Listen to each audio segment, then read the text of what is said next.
বিসমিল্লাহির রহমানির রহিম। প্রিয় দেশবাসী, আসসালামু আলাইকুম ওয়া রাহমাতুল্লাহি ওয়া বারাকাতুহু। বাংলাদেশে সুশীল সমাজ নামে কিছু সংখ্যক হিন্দু, উগ্রবাদী হিন্দু, সকল হিন্দু ভাই বোনদেরকে আমি বলতেছি না, আমার বাংলাদেশে হিন্দু, মুসলিম, বৌদ্ধ, খ্রিস্টান সকলেরই বাংলাদেশ, সকলেরই মাতৃভূমি, সকলেরই এই দেশের প্রতি দায়িত্ব আছে। সকলেই এই দেশকে বাঁচানোর জন্য কাজ করে যেতে হবে। আমরা সবাই একসাথে মিলেমিশে চলি এবং চলব অদূর ভবিষ্যৎ হোক। তবে কিছু উগ্রবাদী হিন্দু সুশীল সমাজের নামে বাংলাদেশে যখন কোনো রাজনীতি কোনো সংকট হয়, তখন তারা ব্যানার পিস্টন নিয়ে ঢাকা প্রেস ক্লাবের সামনে, সিলেটে বিভিন্ন জায়গায় এবং শাহবাগে, টিচ্ছির মোড়ে তারা মানববন্ধন করে। তাদের বাড়িতে নাকি ভাঙচুর হচ্ছে এবং তাদের বাড়িতে নাকি লুটপাট হচ্ছে, আগুন লাগিয়ে দিচ্ছে, অগ্নিসংযোগ ঘটাচ্ছে। এরকম মিথ্যা বক্তব্য বারবার তারা দিয়ে যাচ্ছে। কিছুদিন আগে সিলেটের একটি হিন্দু সে ঢাকা গিয়ে বক্তব্য দিয়েছিল, তার বাবায় তারপর স্ট্যাটাস দিয়েছিল, এটি আমার বাড়িতে কিছু হয়নি, একটি মিথ্যা বক্তব্য দিয়েছে আমার সন্তান, তার জন্য আপনারা কাছে আমি ক্ষমা প্রার্থনা। আমি বলতে চাই, এই ধরনের মিথ্যা বক্তব্য, এই ধরনের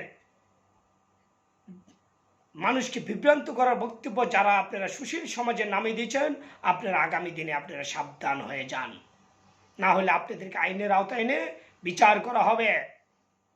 আপনাদের সেই সুশীল সমাজরা কই আজ? উগ্রবাদী হিন্দুরা যাদেরকে ভারতের দাদাবাবুদেরকে আপনারা খুশি করানোর জন্য বারবার বক্তব্য দিচ্ছেন, বারবার জ্বালানো বক্তব্য দিচ্ছেন, আজ যে আপনার ভারতের দাদাবাবুরা ফারাক্কার বাদ ছেড়ে দিচ্ছে, আমার দেশে আগাম নোটিশ না দিয়ে ফারাক্কার বাদ ছেড়ে আমার ভাই বোনদেরকে হত্যা করছে, আমার মুসলিম, হিন্দু, বৌদ্ধ, খ্রিস্টান ভাই বোনদেরকে হত্যা করছে, জলে মিশিয়ে দিচ্ছে, আজ আপনাদের কেন মুখে তালা লাগিয়ে রাখছেন? আজ কেন আপনাদের মুখ খুলছেন না? আমি তা জানতে চাই। আপনারা ইন্ডিয়া দাদাবাবুদের গান বাংলাদেশে জন্মগ্রহণ করে বাংলাদেশের থেকে বাংলাদেশে খানা খেয়ে আপনি ইন্ডিয়ার দাদাবাবুদের গান আজ কেন দাদাবাবুদের এই অন্যায়ের বিরুদ্ধে আপনারা প্রতিবাদ করতে পারছেন না? আজ কেন আপনার দাদাবাবুদের বিরুদ্ধে আপনি একটি স্ট্যাটাস দিতে পারছেন না? আমি বলতে চাই, এই ধরনের সুশীল সমাজ নামের যে কুলাঙ্গাররা আবার যদি রাজপথে নেমে এই ধরনের বিভ্রান্ত দেশে করতে চায়, তাদেরকে ধরে আইনের আওতায় তুলে দিতে হবে, তাদেরকে দৃষ্টান্তমূলক শাস্তি প্রদান করা হবে। আজ তোমাদের সেই বক্তব্য কোথায় গেল? আমার দেশের 6টি জেলার মানুষকে পানি দিয়ে হত্যা করছে, তোমার দাদাবাবুরা, তোমরা কেন আজ মুখ খুলছ না? আজ তোমাদের মুখে কি তালা লাগিয়ে রেখেছ? আজ তোমাদের মুখ কেন খুলতে পারছো না? আজ সেই সুশীল বাবুরা কোথায় কেন জেগে উঠছ না?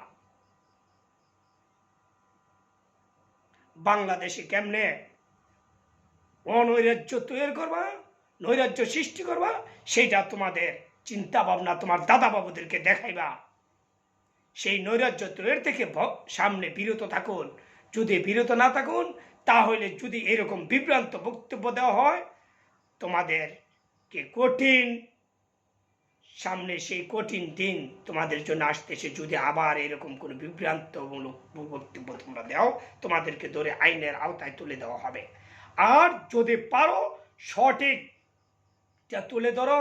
বাংলাদেশে যে আজ পানি বন্ধ হয়ে আমার ভাইয়েরা পড়ছে, ইন্ডিয়া যে আগাম নোটিশ না দিয়ে পানি ছেড়ে দিচ্ছে, তার জন্য একটি মানববন্ধন করো, তার জন্য স্ট্যাটাস দাও, তার জন্য কথা বলো। সবাই ভালো থাকবেন। বাংলাদেশ জিন্দাবাদ।